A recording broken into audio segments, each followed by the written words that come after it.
Yoshligimizda eslayman, dasturxonga baliq qo'yilsa, baliq kamroq bo'lsa, dadam aytardilarki, baliqning kallasini men yeyman. Chunki shirin bo'ladi derdilar. Katta bo'lib tushundikki, baliqning kallasi shirin bo'lmas ekan. Shunchaki ota farzandiga eng yaxshisini ravo ko'rar ekan.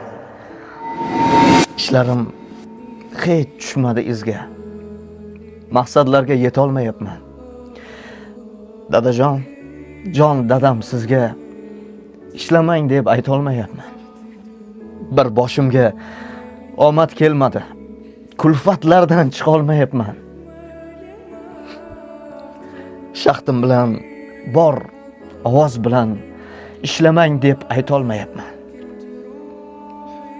Atrofimda to'la shoqollar. Xirmonni keng qila olmayapman. Qiynayverar shunday savollar. Ishlamang deb ayta olmayapman. Dabdabani yoqtirmayman hech. Ishlashingiz xohlamayapman. Hoji qilay bo'lmasidan kech deya sizga ayta olmayapman.